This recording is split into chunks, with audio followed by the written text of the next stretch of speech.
అసెంబ్లీలో తన ఛాంబర్లో ప్రభుత్వ విప్గా బీర్లా ఐలయ్య బాధ్యతలు స్వీకరించారు. ప్రభుత్వం తనపై నమ్మకం ఉంచి ఇచ్చిన పదవికి న్యాయం చేస్తారని పేర్కొన్నారు. తనకు విప్గా అవకాశం కల్పించినందుకు సీఎం రేవంత్ రెడ్డి, స్పీకర్ గడ్డం ప్రసాద్ కుమార్, మంత్రి శ్రీధర్ బాబుకు కృతజ్ఞతలు తెలిపారు.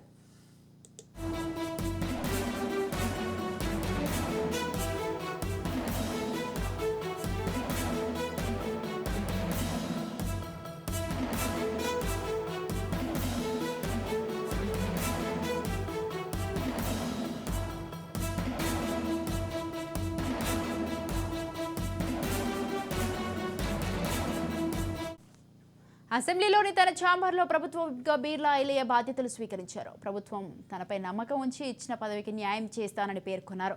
తనకు విప్గా అవకాశం కల్పించినందుకు సీఎం రేవంత్ రెడ్డి, స్పీకర్ గడ్డం ప్రసాద్ కుమార్, మంత్రి శ్రీధర్ బాబుకు కృతజ్ఞతలు తెలిపారు. అసెంబ్లీలోని తన ఛాంబర్లో ప్రభుత్వ విప్గా బీర్లా ఐలయ్య బాధ్యతలు స్వీకరించారు. ప్రభుత్వం తనపై నమ్మకం ఉంచి ఇచ్చిన పదవికి న్యాయం చేస్తానని పేర్కొన్నారు. తనకు విప్గా అవకాశం కల్పించినందుకు సీఎం రేవంత్ రెడ్డి, స్పీకర్ గడ్డం ప్రసాద్ కుమార్, మంత్రి శ్రీధర్ బాబుకు కృతజ్ఞతలు తెలపడం జరిగింది.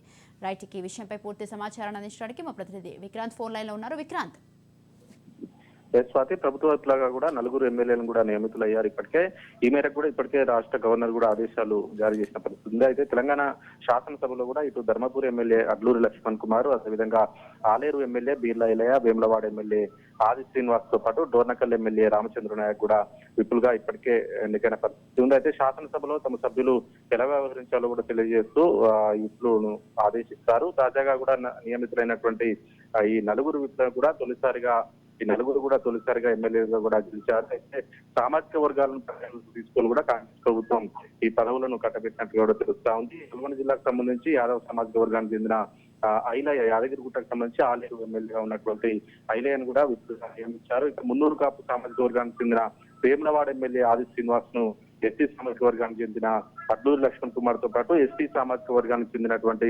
రామచంద్ర నాయక్ ను కూడా నియమించారు. ఫలితంగా 2 బీసీలకు ఒక ఎస్టీ కూడా ఈ పదవులను ఇప్పటికే కేటాయించారు. అయితే విప్పులకు అసెంబ్లీ సెక్రటరీ కూడా ఇప్పటికే ఛాంబర్లను కేటాయించారు. దీంతో కాసేపటి క్రితమే కూడా అసెంబ్లీలోని తన ఛాంబర్లో కూడా ప్రభుత్వ విప్పుగా బాధ్యతలు తీసుకున్నారు ఆలేరు ఎమ్మెల్యే బీర్లా ఐలయ్య. అయితే ప్రభుత్వం తనపై నమ్మకం ఉంచి కూడా ఇచ్చినటువంటి పదవికి న్యాయం చేస్తారని బీర్లా ఐలయ్య విశ్వాసాన్ని వ్యక్తం చేస్తా ఉన్నాడు. తనకు విప్పుగా అవకాశం కల్పించినటువంటి ముఖ్యమంత్రి రేవంత్ రెడ్డితో పాటు స్పీకర్ గడ్డం ప్రసాద్ కుమార్, అదేవిధంగా శాసనసభ వ్యవహారాల శాఖ మంత్రి శ్రీధర్ బాబు, అదేవిధంగా నల్గొండ జిల్లాకు సంబంధించిన మంత్రి కోమటిరెడ్డి వెంకటరెడ్డి కూడా కృతజ్ఞతలు తెలియజేశారు. Swathi. Right, thank you Vikrant, thanks for the details.